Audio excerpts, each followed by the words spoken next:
ദൈവത്തെ ദർശിച്ചവരാണ് വിശുദ്ധർ. ആ വിശുദ്ധരോടൊപ്പം മാലാഖമാരുമായി സ്വർഗീയ ആനന്ദത്തിൽ ആയിരിക്കുന്ന ഞങ്ങളുടെ വാത്സല്യനിധിയായ അമ്മ ത്രേസ്യാളിൻ്റെയും പ്രിയ സഹോദരങ്ങളായ മണിദാസിൻ്റെയും ബ്രൈറ്റിൻ്റെയും പാവന സ്മരണയ്ക്ക് മുൻപിൽ ബ്രൈറ്റ് ഗ്രൂപ്പ് ഓഫ് അക്കാഡമീസ് പ്രാർത്ഥനാപൂർവം സമർപ്പിക്കുന്നു ഇന്നത്തെ വിശുദ്ധർ. അവതരണം അനിൽ കുഴിഞ്ഞകാല. ആശയം മുത്തയ്യൻ ആൻഡ് സെലിൻ പ്രിയ.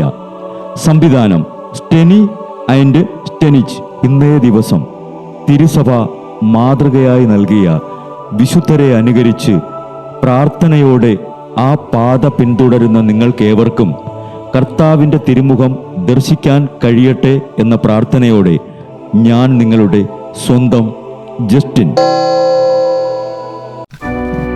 ഇന്ന് ജൂലൈ 26 വിശുദ്ധരായ അന്നായുടെയും ജോവാക്കീമിൻ്റെയും തിരുനാൾ. കന്യാംബികയുടെ മാതാപിതാക്കളായ അന്നയും ജോവാക്കീമും ദാവീദിന്റെ ഗോത്രത്തിൽ ജനിച്ചവരാണ്. തങ്ങളുടെ മകൾ ഉത്ഭവ പാപരഹിതയും സർവദാ നിർമ്മലയുമാണെന്നതും ദൈവമാതാവായി തിരഞ്ഞെടുക്കപ്പെട്ടത് അറിഞ്ഞ നാൾ മുതൽ അവരുടെ ആനന്ദത്തിന് അതിരില്ലായിരുന്നു. ദൈവമാതാവിൻ്റെ അമ്മയായ അന്ന എന്ന പേരിൻ്റെ അർത്ഥം അനുഗ്രഹദായിക എന്നാണ്. ആ വൃത്ത മാതാപിതാക്കൾക്ക് വാർദ്ധക്യത്തിൽ ജനിച്ച മകളാണ് മറിയം. യഹൂദ ആചാരമനുസരിച്ച് അന്ന മറിയത്തിന് 3 വയസ്സുള്ളപ്പോൾ ദേവാലയത്തിൽ കാഴ്ചവെച്ചു. വിശുദ്ധ അന്നയുടെ മാധ്യസ്ഥം തേടിയിട്ടുള്ളവർക്കെല്ലാം അസാധ്യമായ അനുഗ്രഹങ്ങൾ ലഭിച്ചുകൊണ്ടിരിക്കുന്നു.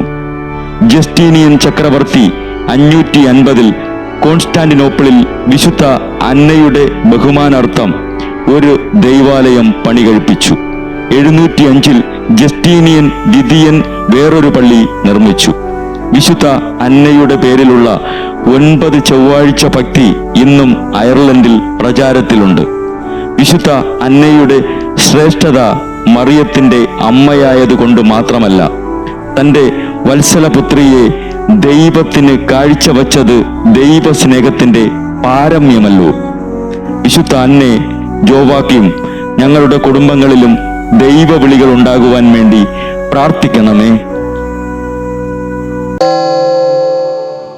ബ്രൈറ്റ് കുടുംബത്തിൽ നിന്നും കർത്താവ് തൻ്റെ മുന്തിരിത്തോപ്പിലേക്ക് വിളിച്ച് പൗരോഹിത്യം നൽകി അനുഗ്രഹിച്ച റവറൻ ഫാദർ ബിൽ ബ്രൈറ്റും സന്യാസത്തിലേക്ക് വിളിച്ച് അനുഗ്രഹിച്ച് മണവാട്ടിയാക്കിയ സിസ്റ്റർ മരിയ ജോസും വിശുദ്ധരെ അനുകരിച്ച് ഇവിടെ ഈ ഭൂമിയിൽ ആത്മാക്കളെ നേടാനായി ഇരുൾ വീണ താഴ്വരയിലൂടെ നടക്കുമ്പോഴും പൈശാചിക ശക്തികൾ വിടാതെ പിന്തുടർന്ന് പീഡിപ്പിക്കുമ്പോഴും മരണം നിഴലായി കൂടെ നടക്കുമ്പോഴും ദിവ്യകാരുണ്യം എപ്പോഴും ആത്മാവിന് കരുത്തേകും പോലെ തിരുവചനമെന്നും പാതയിൽ വിളക്കായി ജ്വലിച്ച് ആ ജ്വാലയിൽ അനേകായിരം ആത്മാക്കളെ നേടിയെടുക്കാൻ സകല വിശുദ്ധരെ, മാലാഖമാരെ, ഇവർക്കു വേണ്ടി എപ്പോഴും കർത്താവിനോട് മാധ്യസ്ഥം വഹിച്ച് പ്രാർത്ഥിക്കണമേ.